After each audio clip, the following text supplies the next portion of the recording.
Punta na tayo sa ating susunod na topic, syempre. Grabe. Dalawang topic, isang oras na. Grabe! Punta na tayo rito ha. Hindi kasi, alam nyo, matagal na naghahanap ng posibleng maging katapat o katunggali ni Sara Duterte pagdating dito sa ano ba yung tumutunog? What is that tunog-tunog?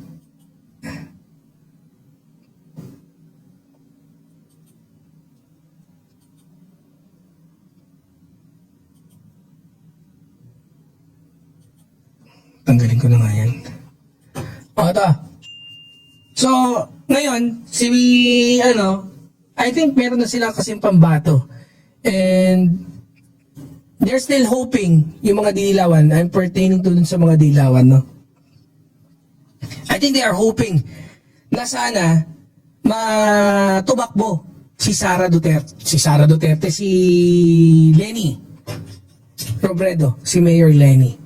Basahin natin kung ano sinabi ni Senator Antonio Trillanes. Sabi niya rito, the thing with, let's say Leni, for example, I don't think she sees the danger of a Duterte presidency.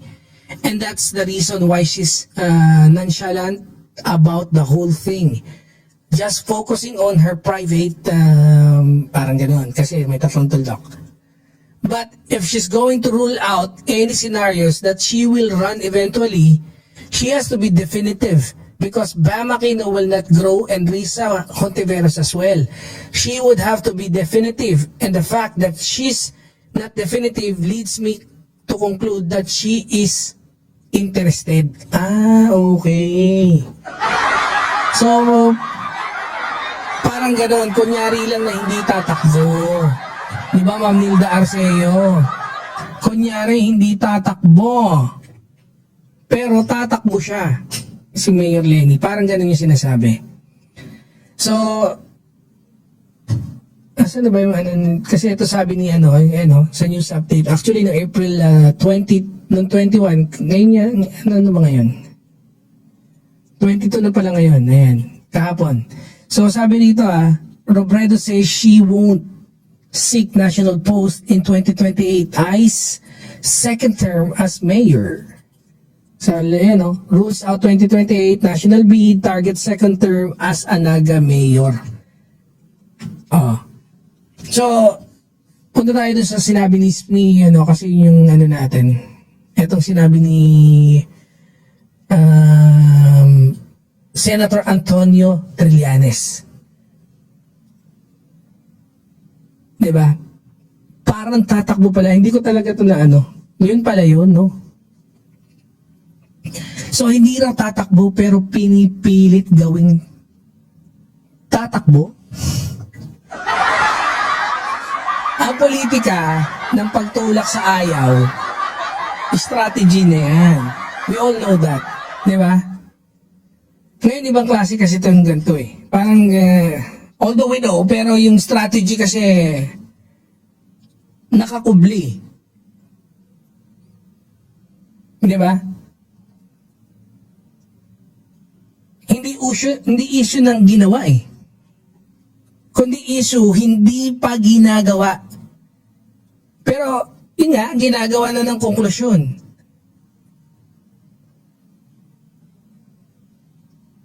Pero ang tanong dyan, kailan ba naging ebidensya yung hindi pagsasalita? Kasi ganun yung nangyayari. Diba? Parang kinukonclude na nga ni Senator Antonio Trillanes na she is interested. She might be running. On the contrary, tatakbo siya. Yun ang sinasabi niya hindi. Diba? Kaya yun nga kailan naging ebidensya yung hindi pagsasalita? So, si Senator Antonio Trillanes, nagbigay siya ng interpretasyon na posibleng tatakbo si Leni. Kasi nga, si Mayor Leni, tahimik. Walang malinaw na declaration. Apart from sa pagsabi niya na hindi siya interesado. Ang sinasabi ni Senator Antonio Trillanes, kailangan i-define niya talaga. Sabihin niya na hindi siya tatakbo, and then of course, ituro niya kung sinong pinakamagaling na mag-represent.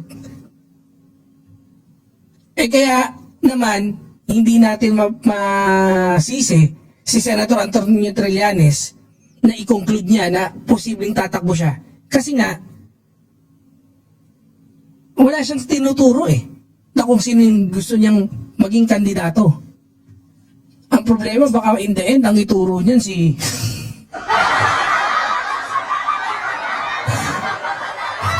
Di ba?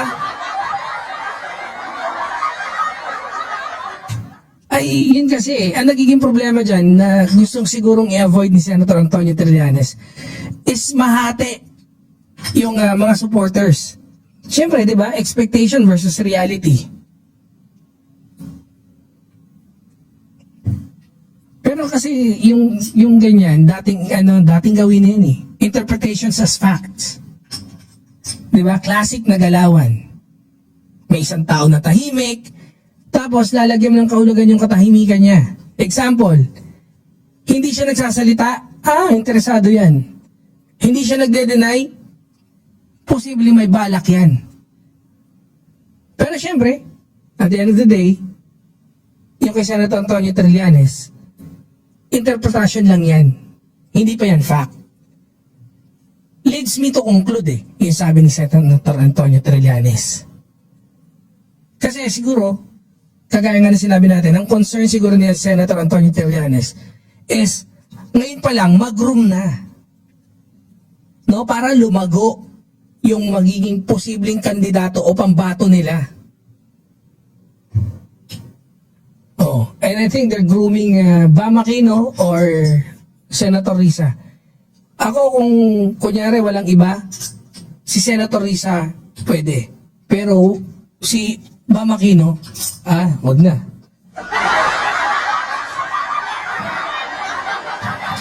Hindi, pero yun yung tinatawag natin projection politics Kung saan iniisip mo, pinapasa mo bilang realidad.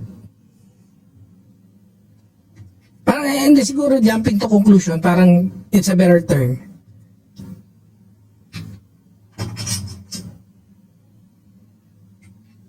Yun din yung strategy niyan Pressure build up, di ba? Hindi lang to simpleng opinion Siyempre, may strategic angle din yan. Kapag paulit-ulit mo sinasabi na, tatakbo yan, baka mamaya mapilitan. Hindi, pero kasi napipilitan yung mga tao din mag-react. Tapos tumataas ang expectation ng mga supporters. Nagkakaroon ng momentum. Hindi, siyempre, kahit wala pang commitment, yan yung narrative conditioning. Piniprepare mo yung isip ng tao para tanggapin ang isang posibleng senaryo. Ano ba yung tunay na laban dito? Hindi ito tungkol kay Lenny lang. Ito'y tungkol sa kontrol ng narrative bago magsimula ang laban.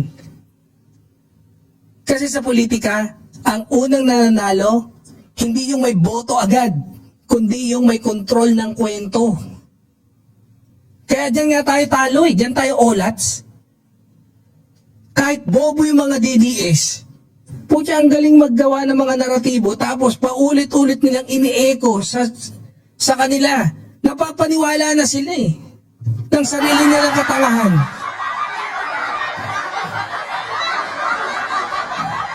Siyempre, kapag ang kwento, tatabo siya kahit hindi pa nagsasabi.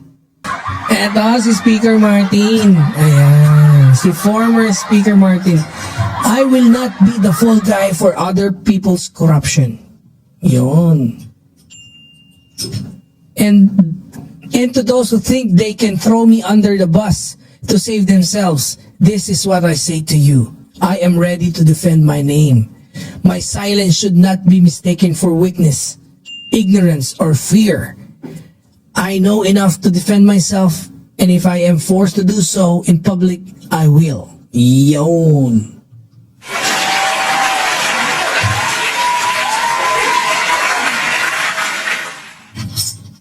ako, if I'll be honest,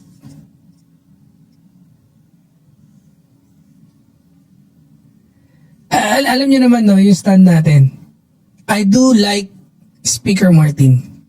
Dahil syempre, yung mga matagal na siyang public servant, di ba? And maganda naman yung performance niya. Actually, nung speaker siya, I think siya yung may pinaka malakas na yung impluwensya, no? Na pagbuklod-buklod niya. Yung napagbuklod-buklod niya yung Kongreso. Marami silang mga natulungan. Marami mga naipasang priority na batas. Yun lang, nagkaroon talaga ng issue na kung saan itong era or yung 24 to 25 pinakamalaking kulambatan ng pangungulimbat, no? At yun nga, in-expose ni PBBM. And kaya naman gusto ko kasi, di ba nung pagkatapos noon, nag-resign na siya. Bumaba siya bilang speaker para magkaroon ng maayos na investigation. Ganun din, nagpasa siya. Lahat ng mga galawan niya kasi, alam niyo, hindi typical na ginagawa ng regular na politiko. Kagaya ni ano, di ba? Si Ombudsman Boying nga eh. Oh. Di ba? DOJ secretary siya nun. Imbis na sana magano muna. Dahil yung anak niya nahuli. Wala eh. I'm not saying na matigas mukha ni John B. Cremulya, ni Ombudsman Boying, kundi iba lang talaga si Speaker Martin. Pag bumaba siya bilang speaker, mas magiging vulnerable siya sa mga banatan. Pero hindi yun yung concern niya eh. Ang concern niya, mas maging maganda yung proseso, mas maging smooth. Napagsama-sama niya kaya lumaki yung nakawan. wala namang ebidensya na gano'n. Kung may ebidensya, okay. Pwede. Pero kunyari hanggang daldal lang, wala eh. Pagka meron kayo nalabas na ebidensya, sasamahan ko kayo. Sasamahan ko kayo na banatan si Speaker Martin. Wala naman akong tali eh. Pwede kong banatan kahit sino gusto kong banatan. Sabi ko nga sa inyo, ang immune lang si PBBM eh. Pagka si PBBM madadawit dyan, syempre, the max that I can do is hindi na lang. Bibitaw na lang ako. Syempre, loyalista ako eh. Lang ang banata ko si PBBM. Pero naniniwala ako, hindi yun mangyayari. Malabo na mangyari yun. Sabi ni Ma'am Lilibet, me too, Banat Boy, matalino siya. Malakatiwali ni PBBM sa kanya ng training si Sandro sa kanya. Correct. Papatiwala mo ba yung anak mo? Totoo, palagay ko talaga hindi siya nangulimbat ng pera galing sa gobyerno. Marami siyang pera gaya ni Jeff Bezos, kaya siya nadamay. Hindi ko nga rin alam, yun nga yung sinasabi ko eh, even before pa. Sabi ni Speaker Martin, kung sa mga negosyo niya is billion-billion yung mga nagsisirculate, ano yung kailangan mong i-offer sa kanya para gumawa siya ng masama? 100 million, ganon. Ang umiikot nga ang pera ng mga kumpanya, umaabot ng billion-billion. Sa loob ng isang araw, yun yung circulation.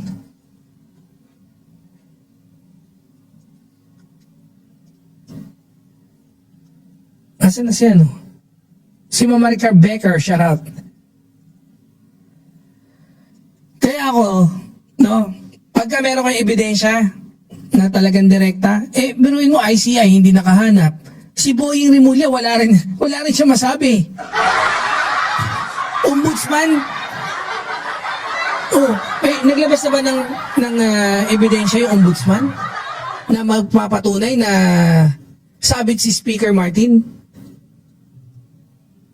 Puro daldal lang si Boying eh. Si Blue Ribbon Committee, naglabas ba? O meron pa nga, may admittance pa nga kay Senator Ping na walang direkta makakapag-dikit kay Speaker Martin eh. Senate yun ha. Gigil na gigil sila kay Speaker. Pero wala. Mga bobo di shit, yung may ebidensya ayaw nilang paniwalaan. Yung walang ebidensya, yun ang pinapipilitan nilang kurap. Yung si Sayad, lantaran na ang ebidensya pagtatanggol. Kaya nga eh. Baka si Sara Duterte pag kumain ng tae sa harap ng ano yan, ng TV, putya baka palakpakan nila, baka gayahin pa nila eh.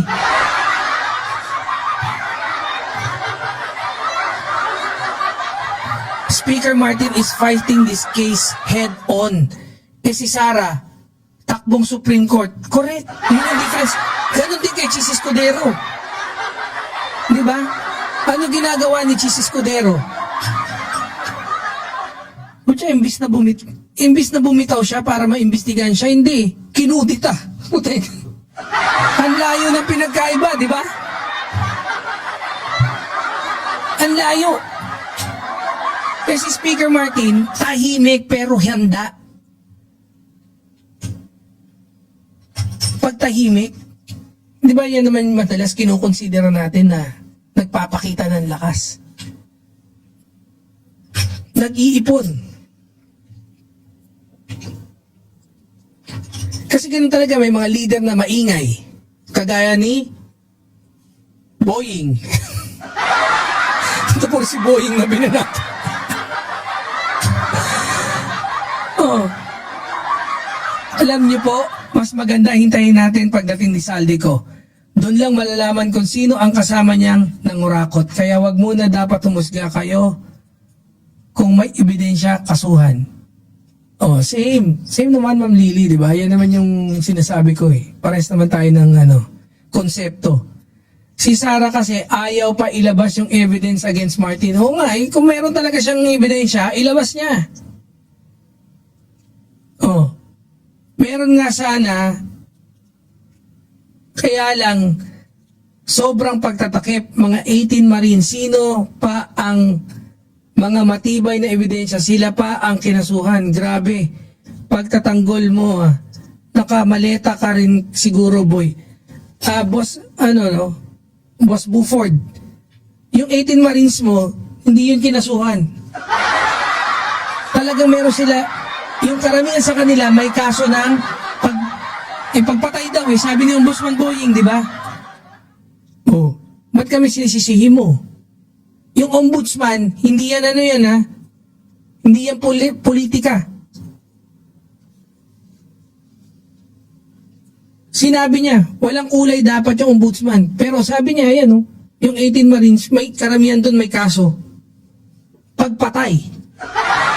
Tapos hindi na sila 18 ngayon. Dalawa na lang. Sa tingin ko yung abogado na nga lang natitira eh.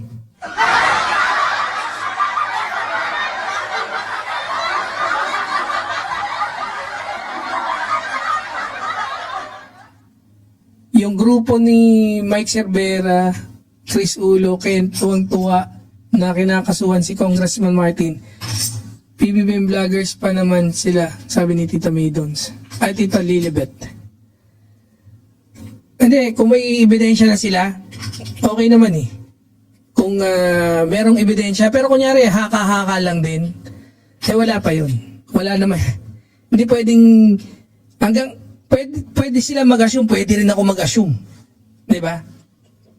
Pwede kong i-assume na ganito, assume na ganyan, pero hanggat wala akong pinapakita, papaniwalaan nyo ba ako? Siguro nagagawa lang sila ng komento. Diba? Pero kunyari, walang kung wala ang ebidensya, pagka sinabing, sabi ko sa inyo eh, wala, sabi-sabi lang. Sabi.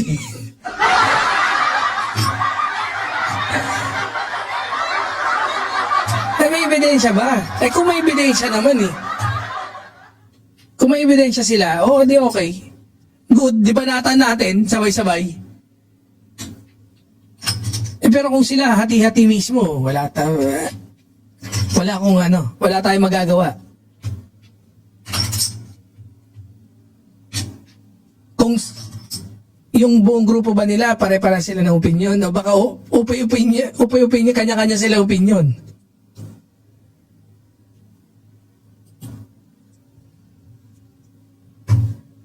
Ako naman, no, hanggang doon lang ako sa pagbigay ng opinion ko. Pero pag alam kong medyo yung opinion ko tagilid, or hindi ko pinagpipilitan na Pero kung kunyari pagpipilitan ko, sigurado ako, meron akong hawak na ebidensya. Hindi ako yung, sabi ko sa inyo Sabi ko na Sabi ko na, pagka meron ng biglang lumabas na ebidensyang hindi galing sa akin, pwede ko sabihin na sabi ko na Meron na ebidensya, pero kunyari kahit sinabing, sabi ko na pero wala pa rin ebidensya, wala pa rin.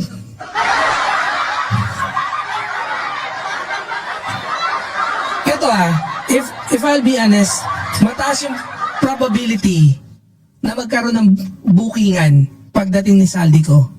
Pero not until ganyan pa rin, na sinasabi ni hindi siya.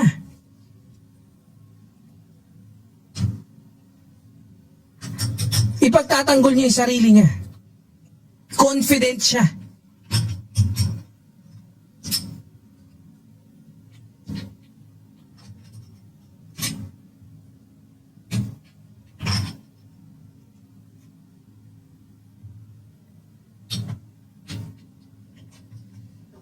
Hindi, dito ano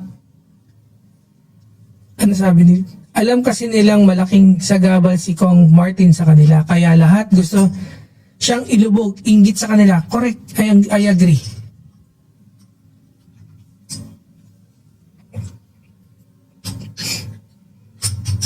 Gusto ko nga reaction na lang yung video na ito, siguro bukas na lang, no? Bukas na lang. Hindi, simple lang naman mensahe ni Speaker Martin Huwag niyong maliitin yung katahimikan. Lalo na kung may may kakayang sumagot ito sa tamang oras. Sa akin, naniniwala ako si Speaker Martin doon sa niya, nagpakita siya ng controlled strength. Siyempre, calculated response. Kahit na patuloy yung pagtulak ng pressure at narrative laban sa kanya, steady lang. Siyempre tayo, wala naman tayo ebidensya, wala ka rin namang alam kung ano nangyayari sa loob. Kung haka-haka lang yan, the best na magmasid-masid ka lang. Wala kang alam Kung tingnan nyo, yung mga media, wala namang sinasabi na si Speaker Martin may kaso na.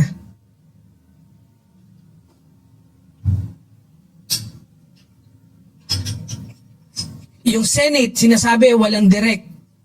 Si Ombudsman Boying, hirap na hirap din.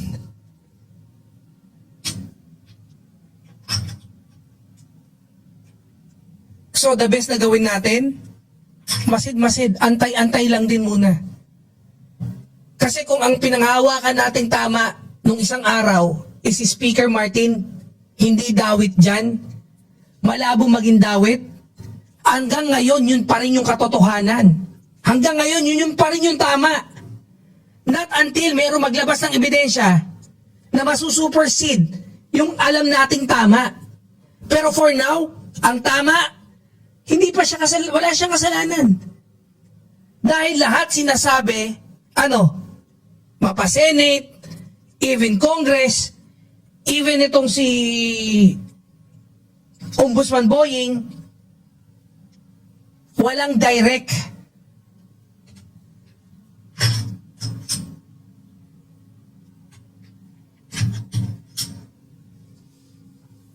Meron naman direkta? Pero hanggat ka pa lang, wala lang. Walang epek yan. Maglabas ka. Eh kung sabi ka ng sabi na merong ebidensya, putya, ikaw na maglabas ng ebidensya, baka time mo nang mag-shine. May ebidensya ka pala eh. E di ilabas mo. Baka pagkakataon mo nang mag-shine yan.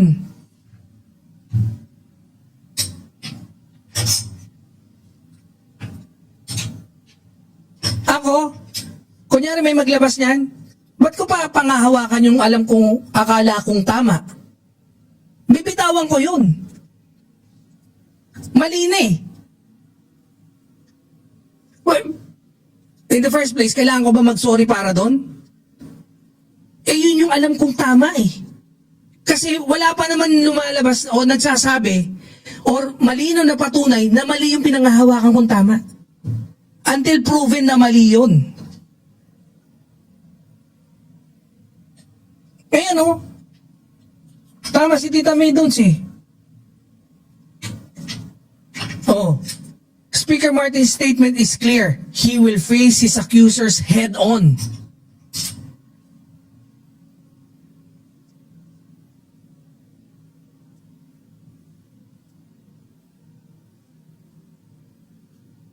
Ito yung madalas na hindi maintindihan ng marami. Silent strategy ni Speaker Martin, of course. Hinahayaan niya lang yan yung proseso ng mga ano. Puta, abogado yan, no?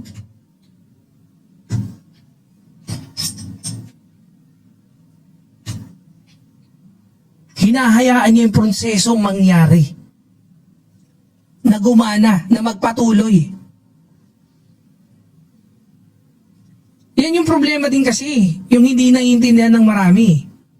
Akala nila ang tahimik, mahina. Akala nila yung walang sagot, walang laban.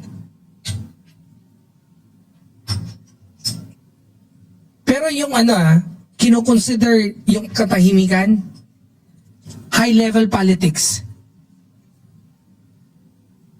Ang katahimikan, hindi kawalan, kundi control. Hindi reactive.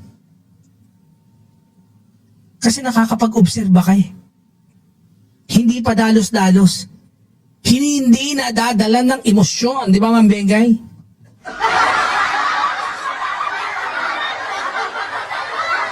Ito yung tinatawag na composed power. Hindi kailangan sumigaw para marinig. Timing over noise. Pansinin niyo to. Hindi siya sumagot agad. Hindi siya nakipagpalitan ng batikos araw-araw. Pero sabi niya, if I'm forced to do so in public, I will. Ibig sabihin, may hawak na sagot. May kakayahan mag-defend. Pero pinipili ang tamang timing.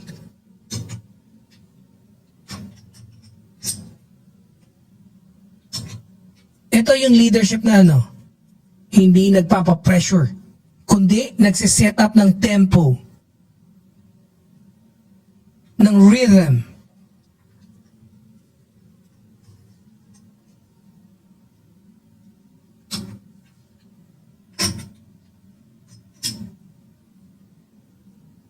Tama lang si Isko, hanggat walang ebidensya, wala kang karapatang magbintang na si PBBM ang utak ng lahat. Mali yun. Hindi ako maka-PBBM ha. Gitna lang dapat harapin si ni Sara kung wala siyang ginawa. Correct. Ako I really cannot fathom the fact na pag si Speaker Martin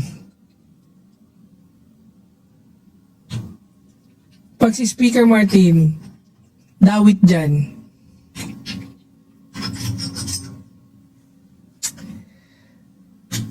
hindi ko alam kung magkakapares tayo, no? Kaya, si Speaker Martin, siya yung pinto eh. Siya yung pinto. Kaya, hanggat maaari, pinagtatanggol ko si Speaker Martin. Kasi after Speaker Martin, siyempre kakatok na sa pintuan ng Pangulo yan.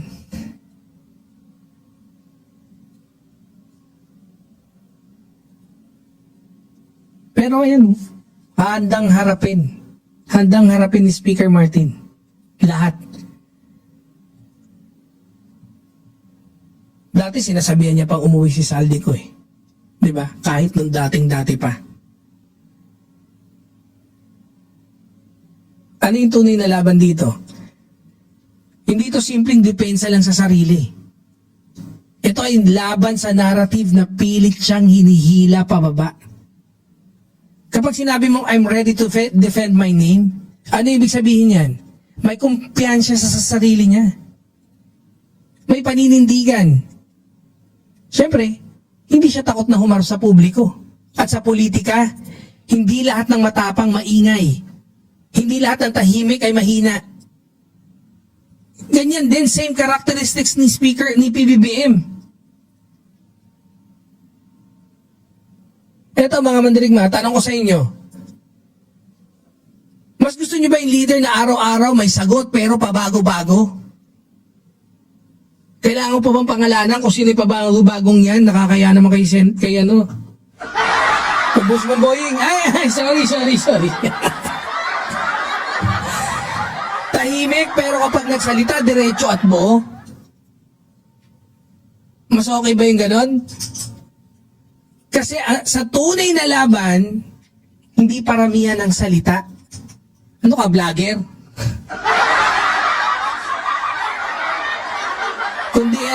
Kundi yung bigat ng paninindigan.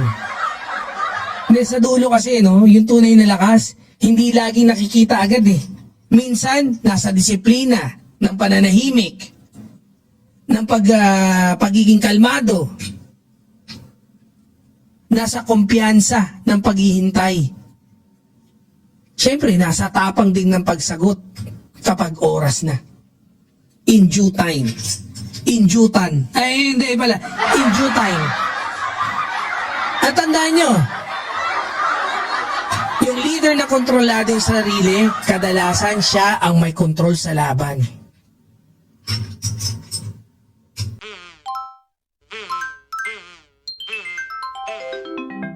Kakulango.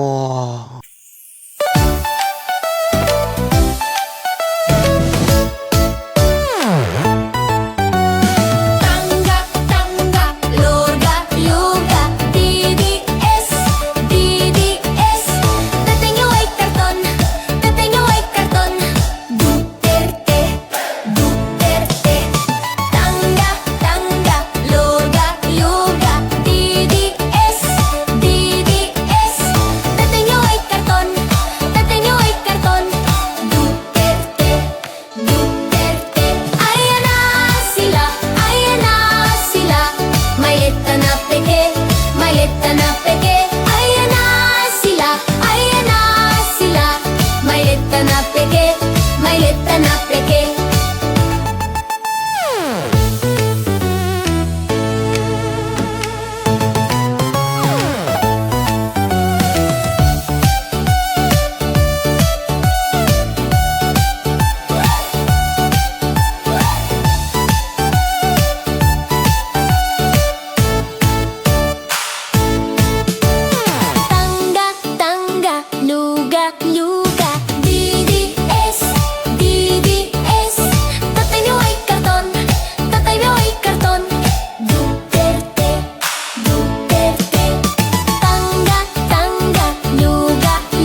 ang dede